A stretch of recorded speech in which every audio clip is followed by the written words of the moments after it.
성탄절이 무슨 날인지 아시죠?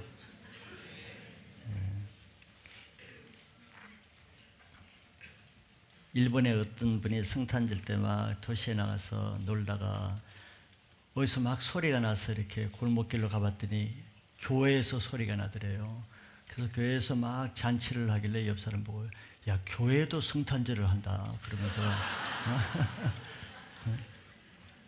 그러더래요. 성탄절이 뭔지를 잘 알고 있는 사람이죠. 예. 교회도 성탄절을 한다. 예. 그래, 오늘 성탄절 하나님의 여러분들을 통해서 기쁨을 받는 잔치, 또 여러분들 가정과 또 새해를 맞는 연말에 하나님의 새로운 비전, 꿈을 갖는 좋은 날이 될 수 있기를 축복드립니다. 오늘 성탄절 맞이해서 우리 같이 보실 말씀, 이사야서 53장 말씀 한번 보겠습니다. 1절, 2절 같이 한번 읽을까요? 시작. 우리가 전한 것을 누가 믿었느냐? 여호와의 팔이 누구에게 나타났느냐? 그는 주 앞에서 자라나기를 연한 순 같고 마른 땅에서 나온 뿌리 같아서 고운 모양도 없고 풍채도 없은즉 우리가 보기에 흠모할 만한 아름다운 것이 없도다. 아멘.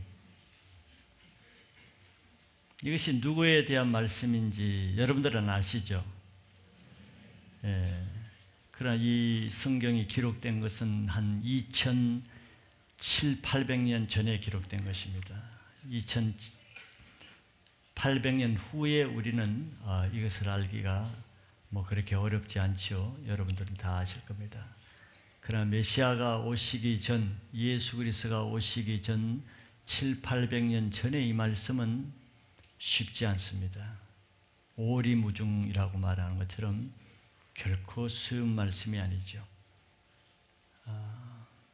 지금도 유대인 랍비들은 이 성경을 믿지 않고 우리 크리스찬들이 이 성경을 비유해서 자꾸 예수님을 믿으라 그러기 때문에 이 이사야서 53장을 이렇게 지워버리는 성경도 있습니다. 랍비들은 자기들은 이걸 믿지 않아요. 이것이 메시아에 대한 것이라고 믿지 않습니다. 그걸 믿으면 예수를 믿어야 되니까. 그렇게 이 이사야서 53장은 매우 중요한 장이죠. 그러나 우리는 계시의 영이 이제 2800년 후에는 오늘날에는 계시가 다 열렸기 때문에 이 말씀이 2000년 전에 오신 베들레헴 마국간에 오셔서 십자가에 돌아가신 그 예수님에 대해서 하시는 말씀인 것을 밝히 믿을 수가 있는 이것이 축복입니다. 성탄절은 예수님이 이 땅에 오신 것을 축복하고 또 잔치하는 날이죠. 그럼에도 불구하고 많은 사람들은 진정으로 이 날을 예수님의 탄생을 기뻐하기보다 그저 하나의 명절로 자기를 위해서 그 명절을 보내는 일이 더 많죠. 구주 되신 예수님은 우리들뿐만 아니라 사실 교회 밖에 있는 모든 인류, 모든 타종교권에 있는 분들까지도 모든 전 인류를 위해서 오신 분이죠. 그러나 아직도 모든 전 세계 백성들이 다 예수를 믿지는 않습니다. 통계상으로는 3분의 1만 기독교인데 그 중에서는 뭐 캐톨릭 또 이단 종파까지 다 포함되기 때문에 실제적인 예수를 믿는 그리스도인의 수는 그보다 훨씬 적을 것입니다. 왜 이렇게 예수님이 많은 갑지보를 하고 우리들을 위해서 오셨음에도 불구하고 아직도 사람들이 그렇게 믿지를 않는가? 참 너무 안타깝지요. 그럼 왜 믿지 않겠습니까? 왜냐하면은 우리 편에서 볼 때는 아무나 예수를 믿을 수 없기 때문입니다. 그래서 예수를 믿지 않는 사람은 아주 특별한 사람이라고 할 수 있죠. 왜냐하면은 그렇게 예수를 믿으라고 해도 안 믿기 때문이죠. 굉장히 특별한 사람이죠. 또 예수를 믿는 사람도 굉장히 특별한 사람입니다. 왜냐하면 남들이 그렇게 믿지 못하게 하고 예수를 믿음으로 그렇게 많은 핍박을 받고 또 불이익을 받고 비난을 받으면서도 끝까지 예수를 믿으니 예수 믿는 사람이 얼마나 특별한 사람이에요. 보통 사람은 아니죠. 그러므로 우리는 아무나 예수를 믿을 수 있는 것도 아니고 아무나 예수를 못 믿는 것도 아니고 특별한 사람만 예수를 안 믿기도 하고 특별한 사람만 예수를 믿기도 한다는 것을 알 수 있습니다. 왜 그렇겠습니까? 왜 아무나 예수를 못 믿죠? 다 예수를 믿기 위해서 예수님이 그런 희생을 치러 놓으시는데도 왜 아무나 예수를 못 믿을까요? 바로 하나님의 복음이 모든 사람에게 다 열려 있지만 하나님은 그 복음을 아무도 관심 두지 않고 찾지 않는 마국간 흐름한 곳에서 복음을 시작하시기 때문에 그렇습니다. 예루살렘 성전 안에서 예수님이 태어나셨거나 왕궁 안에서 태어났다 그러면은 또 다른 문제겠죠. 하나님의 진리는 사람들이 무시하는 그런 목수의 아들을 통해서 복음이 전해지기 때문에 아무나 믿을 수 없는 것이죠. 이와 같이 하나님은 자기의 가장 진귀하고 소중한 보물을 성경에는 밭에 땅 속에 감추어 놨다 그랬습니다. 왜냐하면 믿을 사람만 믿게 하기 위해서죠, 한마디로. 그래서 하나님의 가장 귀중한 보물은 사람이 생각하는 것처럼 상식적으로 상식선에서는 예수를 믿을 수 없는 이유가 하나님은 상식선에서 일하시지 않습니다. 우리 사람들의 상식은 가장 소중한 집의 금붙이나 보석류라면은 가장 소중한 보석함에 넣겠지만 하나님은 그런 사람들의 상식대로 하지 않고 가장 소중한 그 귀중한 보물을 금그릇이나 다른 보배압에 넣지 않고 투박하고 사람들의 관심도 갖지 않는 투박한 흙그릇, 즉 질그릇 속에 넣어두시는 분이죠. 왜 그랬습니까? 아무나 믿지 못하게 하기 위해서. 눈이 교만한 자는 결코 찾을 수 없게 하시고 어린아이와 같이 겸손한 자만 찾을 수 있게 하기 위한 이것이 하나님의 지혜입니다. 사람이 따라갈 수 없는 지혜죠. 그래서 예수 그리스도는 모든 사람을 위해서 왔지만 아직도 아무나 예수를 믿을 수 없는 것입니다. 매년 성탄 때가 되면은 타종교에서도 다 성탄절은 합니다. 또 메시지가 선포되죠. 예수가 오신 날이다. 그러나 예수를 성탄절을 통해서 알고 믿는 사람은 극히 소수입니다. 거의 없다시피 하죠. 나 성탄절 축가 잔치를 보고 예수 믿었다 하는 사람은 별로 많지 않습니다.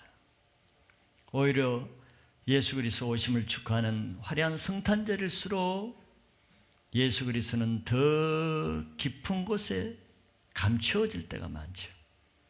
그 대신 화려한 성탄 축가 잔치나 산타가 주는 선물이나 그것이 예수님을 대체합니다. 예수님은 없고 산타나 선물과 행사만 있죠. 잘못하면 교회도 그런 경우가 있습니다. 그래서 이사야 선지자는 오늘 1절에 보면은 이렇게 말하죠. 우리가 전한 것을 누가 믿었느냐? 우리가 전한 것이 무엇입니까? 예수에 대한 것이고 복음에 대한 것이죠. 내가 예수를 말할 때 과연 누가 믿느냐? 누가 믿을 수 있느냐? 누가 믿으려고 했느냐? 누가 믿고자 했느냐? 이런 말이죠. 믿는 사람이 거의 없었다는 거예요. 그리고 여호와의 팔이 누구에게 나타났냐? 여호와의 팔은 권세 능력이죠. 무슨 능력이겠습니까? 그는 죄사함의 능력, 구원의 능력, 인생을 변화시키는 능력이죠. 그런데 안타깝게도 이사야 선지자는 하나님의 말씀을 대언할 때 우리가 이런 놀라운 보배 구주 예수 그리스도를 전할 때 누가 믿었으며 그 말씀을 듣고 누가 구원을 받으며 죄사함을 받으며 인생이 새롭게 된 사람이 얼마나 되느냐. 이거는 부정적인 말이죠. 매우 적다는 것이죠. 이것이 뭘 말하겠습니까? 복음을 비록 전해줘도 예수를 믿는 사람은 매우 적다는 것입니다. 그는 예수님은 아무나 믿을 수 없다는 것이죠. 그런 사람들이 예수를 믿지 않는 이유를 이사야 선지자는 2절에서 말하고 있어요. 사람들은 예수님을 외모로 판단하고 외모로 평가하고 외모로 그 사람을 신뢰하고자 하기 때문에 믿을 수가 없다는 거죠. 그런데 하나님은 예수 그리스도가 이 땅에 내려오신 그 겉모습, 상태, 외모가 무엇이겠어요, 여러분? 그것이 바로 이 세상 사람들을 위해서 내신 하나님의 지혜입니다. 사람이라 그러면 사람의 지혜라면은 자기 귀한 아들을 마구간 같은 데 내려보낼 그런 지혜를 갖겠어요? 사람은 그런 지혜를 가질 수 없습니다. 왕궁에 낳게 하고 부잣집 대학병원 낳게 하지 어디 그런 지혜가 사람에게는 없어요. 사람이 감히 상상할 수 없는 지혜를 내시는데 하늘의 왕자 되시고 하나님이신 그분이 마구간을 내려오는 것은 이거는 하나님밖에 할 수 없는 창의적인 지혜입니다.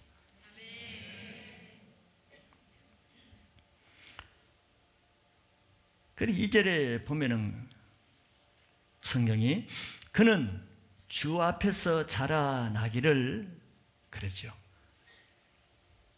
예수 그리스도는 주 앞에서 자라나셨다는 거예요. 다른 말로는 예수 그리스도는 사람 앞에서 사람의 눈으로 세상 기준으로 자라나신 것이 아니라는 뜻도 되는 것이죠. 주 앞에서 자라났다는 것이 무슨 의미를 갖겠어요? 예수 그리스도는 그는 처음부터 날 때부터 나기 전부터 하나님의 계획된 모습으로 이 땅에 오셔서 하나님의 치밀하고 정확한 뜻대로 자라나셨는데 그것이 하나님의 지혜라는 거예요. 그래서 이 땅에 오신 예수 그리스도는 우리의 구원을 위한 하나님의 지혜의 방법입니다. 하나님의 구원의 방법을 그런 모습으로 낸 거예요. 그래서 아무나 예수를 믿을 수가 없어요. 그것이 오늘날 그대로 나타나잖아. 다 예수를 믿으라고 성탄절까지 제정해가지고 예수를 알렸는데 이 세상 사람들이 성탄절 때문에 예수를 모르는 사람이 없어요. 다 예수를 알게 했어. 그런데도 예수를 다 믿지 못하는 것은 하나님 내신 지혜란 말이죠. 그래서 오늘은 하나님께서 구원의 방법으로 내신 예수 그리스도를 어떤 지혜로 우리에게 보내셨는가 그걸 보고자 하는 것이. 심지어는 교회까지 오게 하셨는데도 수없이 예수님에 대한 설교를 1년 동안 듣게 했는데도 예수 못 믿는 사람, 예수 알지 못한 사람이 얼마나 많아요. 이건 놀라운 지혜입니다. 어떻게 이런 일이 일어날 수가 있어요? 교회를 1년, 10년 다니는데도 예수를 모르고 다니는 사람이 얼마나 20년 동안 다니고도 예수를 모르면서 집사, 권사 되는 사람들 많이 있을 수가 있어요. 이게 놀라운 하나님의 지혜죠. 아무나 예수를 믿을 수 없어. 심지어는 아무나 집사, 장로는 될지를 몰라도 아무나 예수를 믿게는 되지 않습니다. 아무나 목사, 선교사는 뭐 코스를 밟으면 될 수 있을지 몰라도 예수를 만나고 예수를 믿는 것은 아무나 되지 않아요. 그래도 예수를 믿는다는 것은 이 세상에 가장 큰 축복을 받은 것입니다. 오늘 말씀을 통해서 예수 그리스도에 대한 바른 지식을 통해서 여호와의 팔, 하나님이 우리에게 주시고자 하는 하나님의 능력을 받는 실제적인 그리스도인이 되시기를 축복합니다. 오늘 말씀 매우 간단한 거죠. 두 가지만 제가 예수님에 대해서 보고자 합니다. 그 두 가지는 하나님 내신 지혜입니다. 하나님 도대체 예수님에게 무슨 지혜를 내시는가? 첫째는 예수님을 연한 숨같이 이 땅에 보내셨다는 거죠.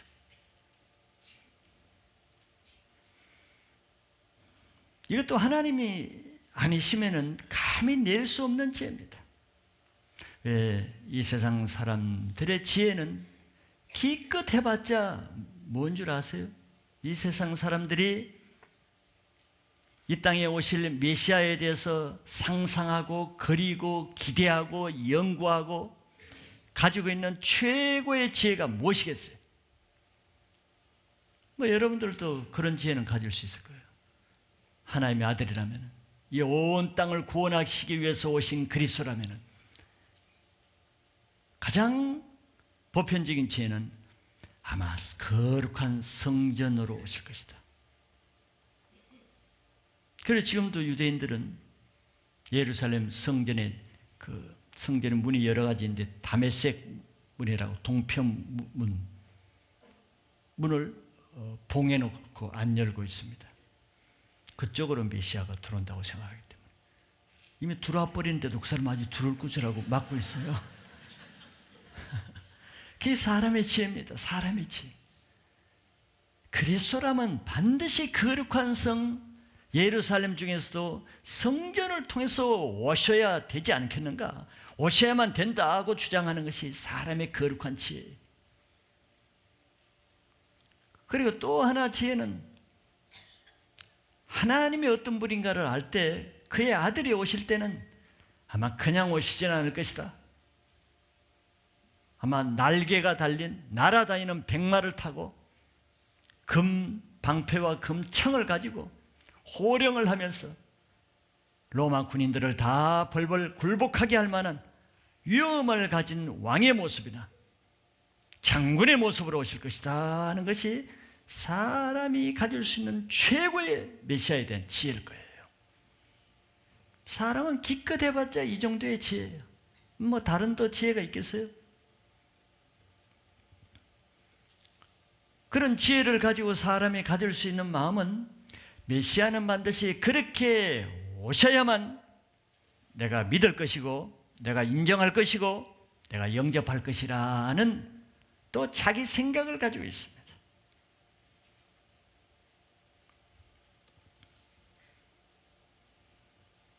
이것이 2000년 전의 사람들만 그런 것이 아니고 오늘날에도 많은 사람이 그렇고 심지어는 오늘날에도 교회 안에는 이런 생각을 가진 사람이 많이 있는 거예요.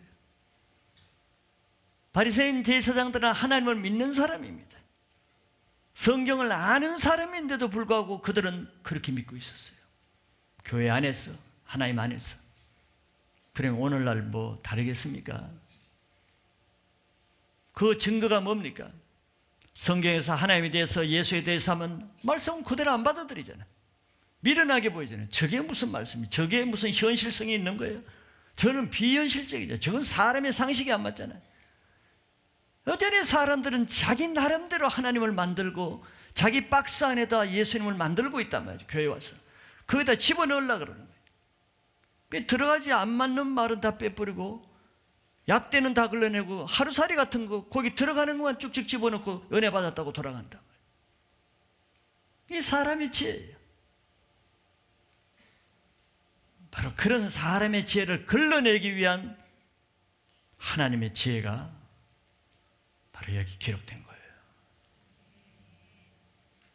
그런 쓰잘데없는 지푸라기 같은 사람의 지혜를 파쇄하기 위해서 하나님이 사람이 감히 할 수 없는 지혜를 내셨어요. 그것이 뭐냐? 자기 메시아를 올 때 연한 순 같은 모습으로 왔다는 거야. 이건 아주 창의적이고 깜짝 놀랄 만한, 정말 상상할 수 없는 하나님만이 하실 수 있는 지혜죠. 연한 순은 여러분들이 아시잖아요. 봄철이 되면은 나무 가지에서나 아니면 땅에서 새싹이 돋을 때 아주 파릇파릇하면서도 얼마나 또 부드럽습니까? 그러나 매우 약하죠. 그냥 강아지가 가다가 밟아도 밟히는 그런 것이 연한 순입니다. 사람이 그냥 또 꺾어버리면 꺾어지는 것이 연한 순이죠. 굉장히 순수하고 부드럽고 깨끗하지만서도 굉장히 약한 모습이죠. 연한 순은. 누가 감히 전능하신 하나님이, 전능하신 하나님의 아들을 보내는데 그런 지혜로 보내실 분이 누가 있겠습니까? 이것은 사람들의 기대와 사람들의 지혜를 실망시키는 하나님의 지혜입니다. 이것이 바로 이 땅에 메시아를 보내시는 하나님의 지혜라는 거예요.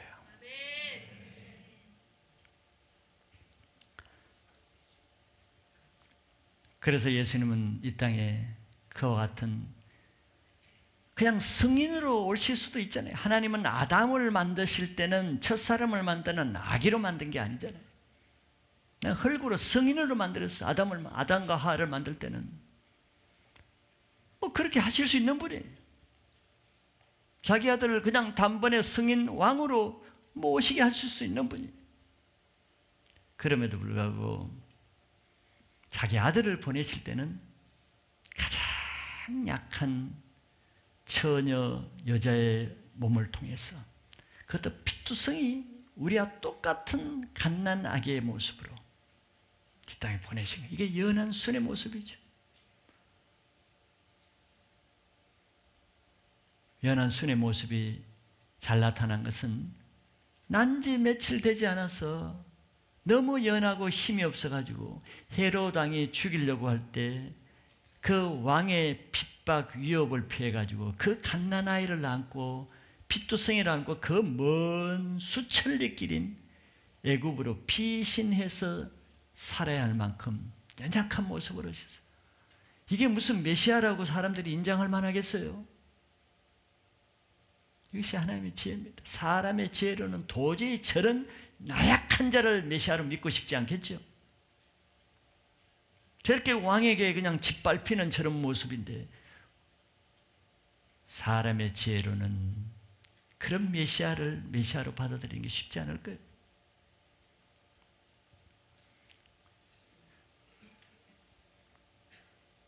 이런 예수 그리스도의 모습은 특별히 세상의 높은 지혜를 가지고 자기 학벌을 가지고 자기 총명을 가지고 권세를 가진 사람들에게는 매우 부끄럽고 수치스럽고 진짜 얼굴을 가리고 보지 않으려고 그럴 거예요.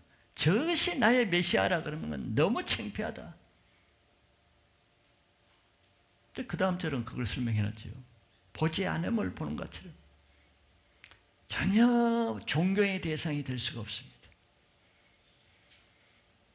그러니 이런 사람들이 우리가 전한 것을 누가 믿었느냐? 이 말을 할 만하죠. 누가 믿겠어요? 이런 사람을, 교회들은 이런 사람을 교회를 초청하려니까 교회가 힘들죠. 늘 예수님의 강한 것을 얘기해 줘야 되고 아름다운 것을 얘기해 줘야 되고 높은 것을 얘기해 주고 좋은 것을 얘기해 주고 은혜를 얘기해 주고 능력을 얘기해 줘야지. 절대 십자가 채찍에 맞고 죽어지고 낮아지고 멸시받는 예수님을 얘기해 주는 것이 부끄럽겠죠. 그런 교회는 사람의 지혜로 예수님을 말해요. 왜? 하나님의 지혜가 부끄럽게 얘기해지거든.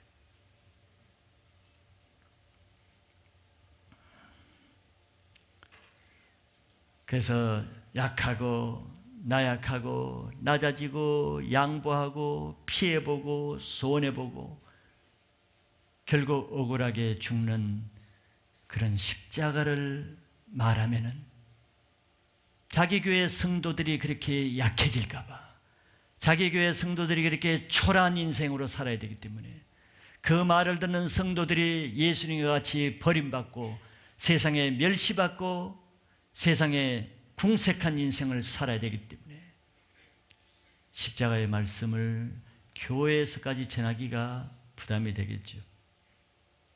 그래서 많은 교회들은 부활만 전하려고 하지 십자가를 전하는 것이 심히 부담스러운 것이죠.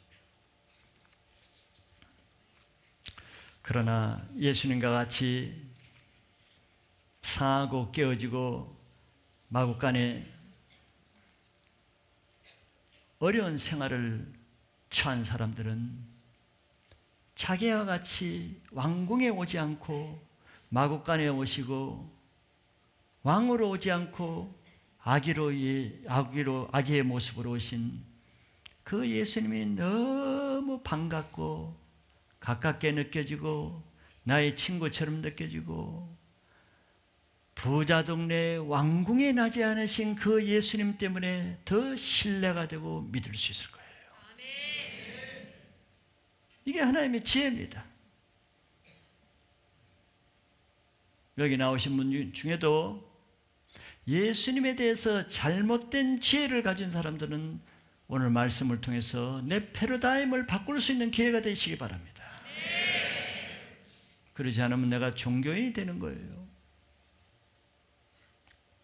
이것이 바로 아무나 예수를 믿을 수 없게 하신 하나님의 지혜입니다. 그래서 예수는 믿을 수 있는 사람만 믿는 것이죠. 고린도전서 1장 18절에 성경이 이렇게 말씀하고 있어요. 누가 믿을 수 있고 누가 믿을 수 없는가를 이렇게 말합니다. 십자가의 도가 멸망하는 자들에게는 미련한 것이요 구원을 받는 우리에게는 하나님의 능력이라고 했습니다. 이게 하나님의 지혜. 마국간에 오고 애국으로 피신이나 하고 십자가에 달려 맥없이 조롱받으며 죽어지는 이것이 모든 사람에게 미련하게 보이는 게 아니에요. 멸망할 자들에게만, 그것을 조롱하는 대제사장들이나 그것을 조롱하며 머리를 흔들며 지나가는 그런 백성들에게나 그 십자가에 달린 예수님이 미련하고 부끄럽고 초라하게 보이지 모든 사람이 그렇게 보이는 게 아닙니다. 구원을 받는 우리에게는 그것이 하나님의 능력으로 보이는 거예요. 이게 하나님의 지혜예요. 얼마나 놀라운 지혜입니까? 그래서 예수님은 믿어지는 자만 믿을 수 있는 거예요. 이게 축복입니다. 여러분들 예수님이 믿어지기를 바랍니다. 왜 아무나 믿을 수 없어요? 교회를 다니면서 여러분들이 교회에서 전해지는 예수님에 대한 말씀, 십자가의 말씀이 또 그 말씀대로 사는 것이 미련하게 보입니까? 자기 셀장과 자기 동역자가 말씀대로 미련퉁이처럼 그 말씀을 고지곳대로 사는 것이 미련하게 보입니까? 지혜가 없는 것처럼 보입니까? 그래서 자기는 그 말씀대로 안 살지요. 더 지혜롭게 살기 위해서.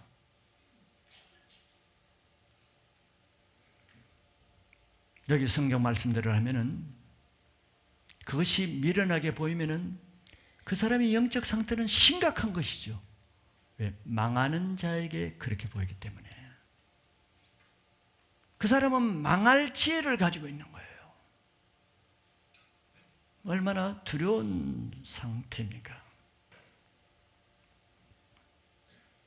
그래서 예수님과 같이 연약하고 마구간까지 내려갈 수 있는 상한 심령, 가난한 심령, 겸손한 마음을 가진 사람만 그 예수님의 십자가가 지혜롭게 보이고 그것이 나를 구원할 능력으로 보이는데 그 사람이 하나님의 지혜를 가진 사람입니다. 높은 마음을 가지고 자기 강한 팔을 의지하고 완고한 마음을 가진 사람은 보고도 보지 못하고 들어도 듣지 못함으로 예수를 믿을 수 없게 하는 것이 하나님의 지혜라는 거예요. 여기서 항의할 수 있습니까? 이것을 불공평하다고 할 수 있어요? 하나님이 너무하다고 할 수 있습니까? 예수께서는 하나님이 공평하지 않다고 말하는데 네가 공평하지 않은 것이 아니냐, 하나님이 그렇게 대답하죠. 네가 공평하지 않는 것이 아니냐. 그래서 주님을 믿기 전에, 주님이 오시기 전에 먼저 세례 요한이 와서 회개세를 전파하고, 지난주에 우리 말씀에 예수님도 이 땅에 오셔서 우리의 문제가 뭔지를 잘 알기 때문에 먼저 회개하라, 천국이 가까운 날이라, 회개의 메시지를 전하는 것이죠. 왜 회개의 메시지가 전하는지, 왜 회개의 메시지가 축복의 메시지인지를 알 정도라면은 천국이 가까운 것입니다. 그리고 하나님 또 사랑이 많으셔서 스스로 회개할 수 없는, 스스로 예수를 믿을 수 없는 사람에게도 하나님은 또 하나님만 하실 수 있는 지혜를 내시죠. 이게 하나님의 긍휼입니다. 하나님의 자비요, 은혜요, 사랑이죠. 그것은 하나님이 강권적으로 하나님을 믿을 수 없는 그들의 강한 것을 하나님이 스스로 깨트려 주는 거예요. 내 스스로 나의 완고한 마음, 교만한 마음을 죽어도 깨트릴 수 없는 것을 불쌍히 여겨서 하나님이 깨트려 주는 일까지도 해주시는 겁니다. 그래서 생각에 교만한 자를 한 번에 내리치시고 하늘 끝까지 높아진 권세를 내리치시고 자기를 의지하는 그 완고한 세력들을 깨트려 주시는 것이 우리 편에서 보면은 고난이요, 파산이요, 추락이요, 멸망이라고 말하지만 하나님 편에서 보면 그 사람은 그렇게 해서라도 하지 않으면은 영원히 소망이 없기 때문에 그런 지혜를 내시는 거예요. 그게 하나님의 지혜입니다. 사람이라면 그렇게 잘 못하죠. 자기 못난 자식을 완전히 파산시켜가지고 그렇게 가지고 자식 만들고자 하는 부모가 조금 있지만 인정이 앞서기 때문에 그렇게 잘 못합니다. 근데 하나님은 부모보다 더 사랑하시기 때문에 그렇게라도 하시는 거예요. 누가 보면 1장 51절부터 보면은 마리아가 그를 깨달아서 이렇게 말했다. 그의 팔로, 하나님의 팔로 힘을 보이사 마음이 생각에 교만한 자를 흩으셨고 생각으로 똘똘 뭉쳐진 자 예수 믿기 어렵습니다. 교만한 생각 끝까지는 누가 말해도 예수님이 말해도 듣질 않아요. 이 사람은 가만 놔두면 가는 곳이 뻔한 거예요. 이 사람은 가만 놔두면 교회에서 어떤 존재로 있을지 뻔한 거죠. 그냥 놔두면 그 사람 인생은 참 불쌍한 인생이 되는 거죠. 그래도 하나님은 우리 같으면 아유 그래 고생 좀 해봐라, 네 고집대로 살다가 어떻게 되는가 한번 봐라 하겠지만 하나님은 긍휼이 많으셔, 이해심이 많으셔서 그런 사람 그대로 놔두지 않고 그 교만한 생각을 다 흩어버리는 거죠. 완전히 물이 되게 해버리는 것입니다. 그리고 52절에 보면은 권세 있는 자들을 그 위에서 내리치셨습니다. 그 자기 세상에 가진 알량한 그 권세, 조금 안다고 하는 그 무슨 지위, 그거 가지고 온갖 하나님의 말씀 판단하고 교회 판단하는 이런 참 불쌍한 것들 놔두면 어떻게 되는가 뻔한 거예요. 평생 교회 안에서 그냥 서기관 노릇하고 대제사장 노릇은 할지 몰라도 그 사람들이 가는 것이 뻔하죠. 하나님은 그런 사람도 버리지 않고 그런 사람도 하나님의 지혜를 깨닫게 하는데 그냥은 안 되니까 그 위에서 내리쳐버리는 거예요. 그때서야 하나님의 지혜가 뭔가를 깨닫게 된다.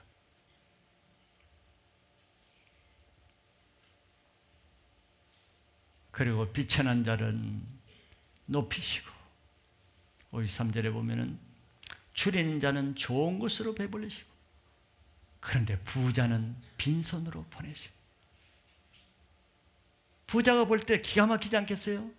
줄이고 비천한 것들은 교회 와서 웃고 헤헤거리면서 얼굴이 밝아지고 은혜 받았다고 하는데 자기는 아무것도 벤저 차가 와가지고 이 앉아있는데 빈손이야. 뭐 아무것도 기쁨도 뭐 없어요.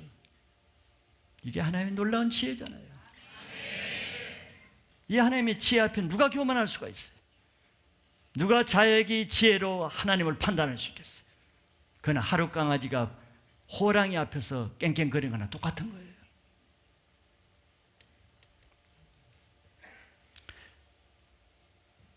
예수님의 모습이 너무 미련하게 보이고 초라하게 보입니까? 그것은 자기가 너무 강하기 때문입니다. 하나님의 말씀이 너무 불합리하고 연약하게 보입니까? 자기 생각이 너무 교만하기 때문이에요.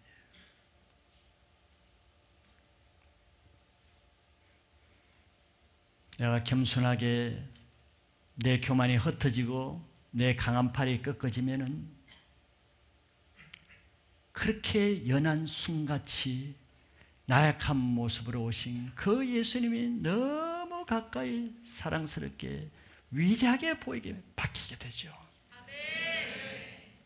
이런 눈이 되기 전까지는 예수 만나기 어려울 거예요.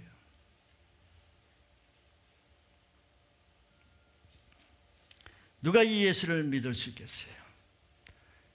연한 순같이 이래 치이고 저래 치이고 세상 사람들이 얼마나 교회에 대해서 이렇게 말하고 저렇게 말하고 예수에 대해서 이렇게 말하고 저렇게 말하고 예수 믿는 사람에게 이렇게 저렇게 비난하고 욕하고 비난합니까? 이 연한 순이기 때문이지. 누가 이 예수를 믿을 수 있겠어요? 나를 위해서 오신 그 연한 순 같은 예수님이 나의 구원자로 보이는 사람만 그 예수를 믿을 수가 있는 거예요. 그런 사람은 하나님의 지혜를 받은 사람입니다. 여러분들은 나는 강하지 못하고 나는 연약할지라도 나와 같은 그런 연약한 모습으로 나를 구원하러 오신 그 예수님이 나를 구원할 만한 지혜로 보이시면은 여러분들은 세상에 가장 놀라운 지혜를 받으신 것을 믿으시기 바라요. 부끄러워할 이유가 없는 것입니다. 두 번째, 하나님의 지혜는 마른 땅의 뿌리같이 자기 아들을 보냈다는 거죠. 마른 땅. 그런데 여름 가물에 그 마른 땅 봤습니까? 시골에 농사 지은 사람은 그 여름에 가물에 벼를 지었는데 논바닥이 쫙쫙 갈라져 가지고 그 모습을 보면요, 자기 농사를 지은 그 농부의 마음도 타들어갑니다. 너무 마음이 아픈 거죠. 그럼 말하면 그 뿌리가 바짝 말라가지고 습기가 없으니까 아주 말라 비틀어져 가지고 볼품이 없어요. 그걸 비유하고 있는 거죠. 마른 땅에 나온 뿌리, 쇠약하고 볼품 없고 초라하고 거칠고 아무 아름다운 것이 없어요. 그래서 3절에 보면 그 예수님의 모양이 나와 있죠. 여기 2절에도 잘 설명했어요. 고운 모양도 없고 풍채도 없은즉 우리가 보기에 흠모할 만한 아름다운 것이 없도다.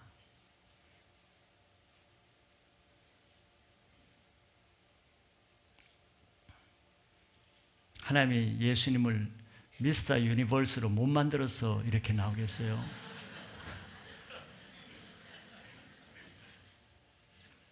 먹을 게 없어가지고 이렇게 패창마르게 초라하게 자기 아들을 그렇게 보내겠습니까? 두 버릇도 없이. 이게 하나님의 지혜입니다. 못 믿을 사람은 못 믿고 믿을 사람은 믿을 수 있게 한 하나님의 지혜예요. 예수님은 실제로 제사장 가문에 태어난 것도 아니고 예루살렘 좋은 도시에 태어난 것도 아니고 유대 지방인 부자 동네에 태어난 것도 아니었습니다. 메시아라면 그럴 만도 한데 그거 뭐 그렇게 어려운 게 아닌데 그냥 예루살렘 어느 동네 하나에다 태어나도 내 예루살렘 출신이다 말할 수 있어요. 왜? 예수님은 평생 나사렛 출신이기 때문에 천대받았거든. 고향 신분이 출생지가 나사렛이기 때문에 흠모할 만한 게 없어요. 또 탄생도 예수는 가난해서 베들레헴까지 갔지만 양 마구간에 출생했죠. 구유에 노임받았습니다. 자기 출신을 따지면 부끄러운 것이죠. 말하기도 부끄러운 것입니다. 가난의 대명사요, 초라함의 대명사입니다. 마구간 말구유에 강보에 쌓여 놓였더라. 우리는 찬송으로 아주 환상적으로 낭만적으로 마구간 나도 한번 그게 났으면 좋겠다. 강보 나도 한번 그런 데 한번 나으시면 정신 차리시기 바랍니다. 예수님이 상처받아요. 그래 네가 한번 나봐라 그러고요.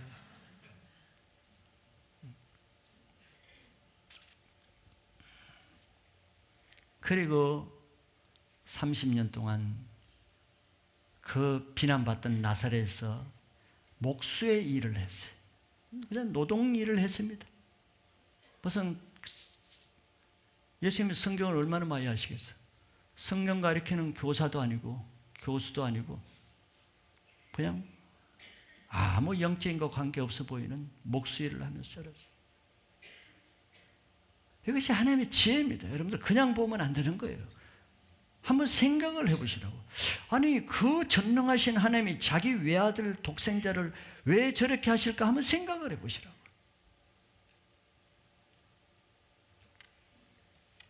하나님이 다 뜻이 있는 거죠. 계획이 있는 것이에요. 그리고 그는 사역하기 전까지 예수님은 어떤 요즘 말하면 신학교와 같은 랍비 신학교로 학문을 배우지 않았어요. 또 서기관이나 뭐 제사장 같은 직분도 없었습니다. 사람이 보기에 아무 따질 것도 없이 그냥 경력은 목수라는 거 하나밖에 없어요. 자, 이런 그리스도의 경력을 보고 누가 우리의 전한 것을 믿었느냐 이사야가 말하는 거죠. 또 이런 사람을 믿으라고 하면은 누가 믿겠느냐? 또 이런 사람을 믿는 그 따라다니는 제자들 보니까 완전히 어부에다 세리에다 진짜 뭐 밑바닥 이런 민초들인데 그 제자들을 봐서도 믿기가 어려워. 전부 다 갈릴리 출신들이. 참 하나님의 사람이 근접하고 사람이 생각 이해 차원의 그 한계를 넘어서시는 하나님의 지혜입니다. 왜? 믿을 사람만 믿고 믿지 못할 사람을 못 믿게 하는 방법이에요. 이게 불공평합니까? 우리가 불공평한 생각을 가지고 있는 거죠. 내 마음은 교만은 안 버리려고 그러면서 예수를 잘 믿으려고 하는, 이게 얼마나 불공평한 거예요. 내 거역과 불순종은 버리지 않으면서 나도 믿음은 좋아지려고, 이게 불공평한 것이지, 교만한 자, 강포하는 자, 완고하는 자를 못 믿게 하고 겸손한 자, 낮아진 자, 자기를 낮추는 자를 믿게 하는, 이 하나님의 불공평하신 겁니까? 하나님의 지혜인 것입니다.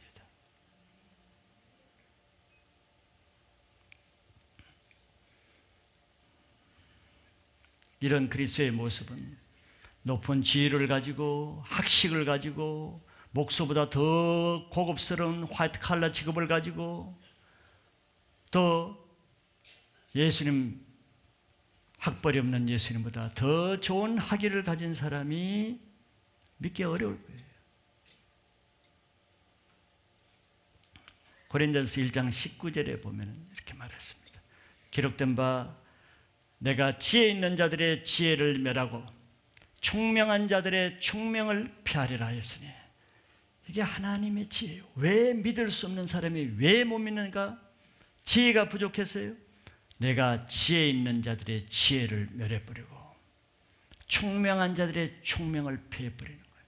이게 하나님의 지혜입니다. 누가 감히 저렇게 할 수가 있겠어요?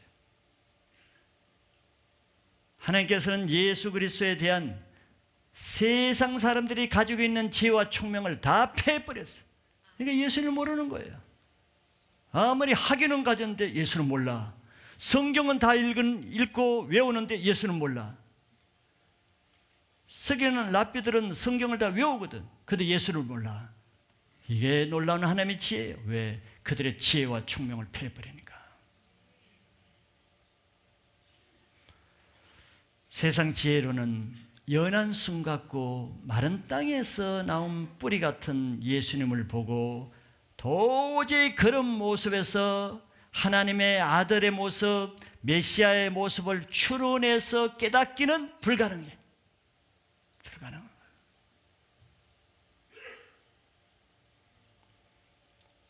하나님의 지혜는 교만으로 인해서 망하는 자들에게는 아까 18절에 미련하게 들리게끔 하나님이 해버렸어요. 불행한 인생이죠.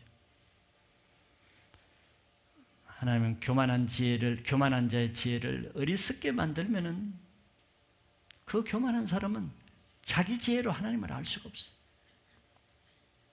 오직 마음이 겸손한 자, 심령이 가난한 자만 그런 마른 땅에서 나온 뿌리 같은 그 예수님이 자기에게 기쁜 소식으로 들리게 되는 거예요.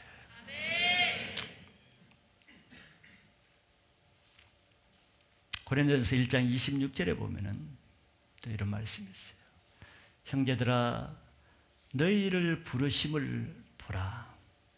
육체를 따라 지혜로운 자가 많지 아니하며 능한 자가 많지 아니하며 문벌 좋은 자가 많지 아니하노다. 굉장히 의미 있는 말. 지금 사도 바울이 고린도 교회에 쓴 말이죠. 사도 바울이 하는 말이 무슨 뜻입니까? 여러분들 교회에 들어온 사람들 자세히 보세요. 여러분들 예수를 잘 믿는 사람들을 한번 자세히 살펴보세요. 어떤 사람이 예수를 잘 믿는가를 한번 살펴보세요. 이런 말이라고. 예수를 믿는 우리 교회에 들어온 사람이 주로 어떤 사람인가를 한번 여러분들 살펴보세요. 이런 말이라고. 지금 고린도 교회에 바울이 형제들아, 하나님이 부르신 너희들을 한번 서로 옆 사람 한번 보세요. 여 사람 한번 보세요. 당신 뭐 하는가 한번 물어봐. 지금 뭐 합니까 한번 물어봐봐. 물어봐라. 지금 그렇게 하잖아요. 너희 부르심을 한번 보라. 어떤 사람 부르는가 한번 보세요. 창피해서 말 못하죠. 다른 교회들 하면 서로 얘기하려고 그래 명함 보세요. 막 할 거예요. 때가 왔다고 돌릴 것입니다. 여러분 명함 자체도 없잖아요. 여러분.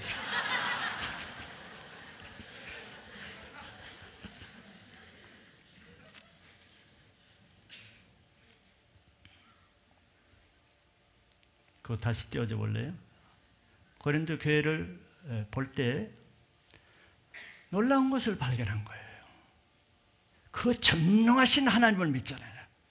죽은 자 가운데 살리신 그 예수님을 믿잖아요. 근데 그 믿는 사람을 가만히 봤더니 육체를 따라 살아가는 것은 외모입니다. 여기서 말하는 예수님이 아까 외모로 두 가지. 외적으로 보니까 지혜로운 사람이 간혹 있기는 있었나 봐. 한두 사람은. 근데 많지는 않아. 대다수는 지혜 없는 자예요. 옆에 한번 보세요. 지혜롭게 생겼는가. 좀 멍청하게 생겼으면 그 정상입니다. 또 능한 자가 많지 않으면 간혹 뭐 지각하고 늦게 오는 사람 중에 능한 자가 한두 사람이 있었을 거예요. 그러나 많지가 않아. 지질이 보니까 뭘 제대로 하는 것이 없는 사람이에요. 이런 사람만 모으려 그래도 쉽지 않을 텐데, 그 참 놀라운지 어디서 정부에서 그런 사람만 모으려고. 또 문벌 좋은 자가 많지 않아. 자기 가문 부모들 뭐 하는가 한번 물어봐봐. 이게 하나님의 지혜라는 거예요. 하나님이 안 하시면 이렇게 할 수가 있겠어요? 자, 이것을 보면은 여러분들 뭘 알 수가 있어요? 예수를 믿을 사람들이 어떤 사람인가를 알 수 있다는 거예요. 그런데 인정하세요? 아까 제가 서론에서 예수를 믿지 못할 사람이 있고 예수를 믿을 사람이 있다 그랬어요. 왜? 하나님의 지혜를 그렇게 냈으니까. 근데 하나님은 어떤 지혜를 냈냐면은 저런 사람들은 예수를 믿을 수 있는 지혜를 가졌단 말이에요.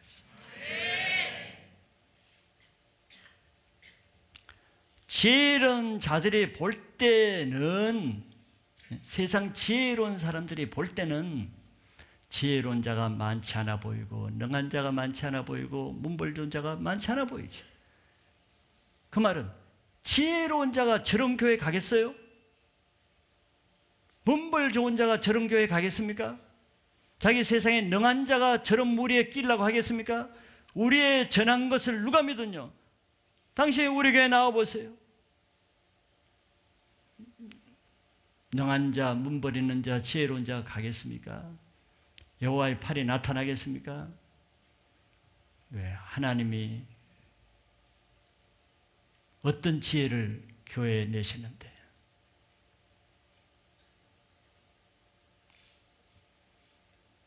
그래서 예수님이 한 가지 길을 내신 것이 문벌 있는 자, 자기 지혜 있는 자, 자기 능력 가진 자가 예수를 따를 수 있는 길을 하나 내주셨어요.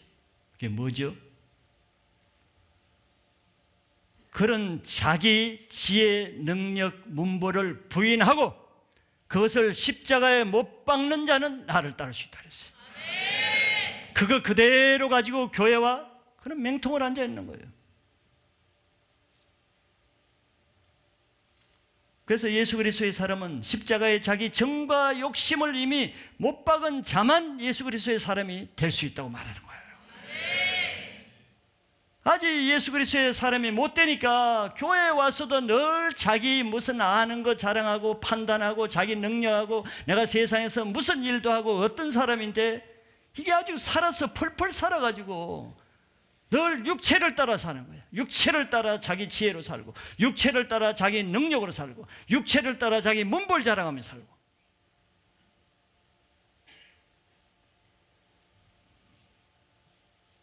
그 사람은 하나님의 지혜에 자기가 걸려든 것입니다. 넘어질 자가 넘어지는 거예요. 예수 그리스도는 예루살렘에는 그침돌이 된다 그랬죠. 걸려 넘어지는 돌이 되는 거예요. 예수는 그 사람보다 더 능력이 있으시지만서도 우리에게 올 때는 더 초라한 마구간에 연한 순처럼 왔는데 그 예수 앞에서 자기 능력을 자랑해? 마구간에 나신 그 예수 앞에 자기 재산을 자랑해? 랍비 학교도 나오지 않는 그 예수 앞에서 자기 학벌을 자랑해? 이것이 하나님의 패해버린 지혜입니다.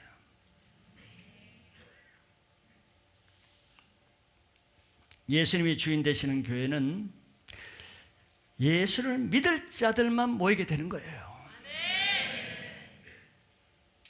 예수를 안 믿는 사람들이 볼 때는 미련하게 보이기 때문에 모일 수가 없습니다.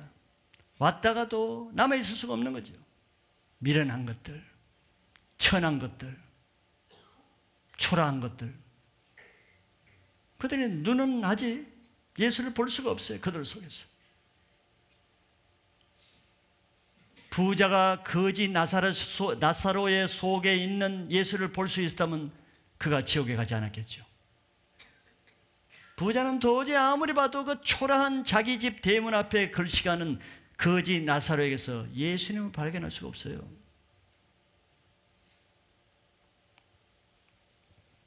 왜냐하면 십자가의 도를 멸망할 자들에게는 미련하게 보이게 만드시고 구원을 얻을 우리에게는 하나님의 능력이 되게끔 믿게 하셨기 때문에 그렇습니다.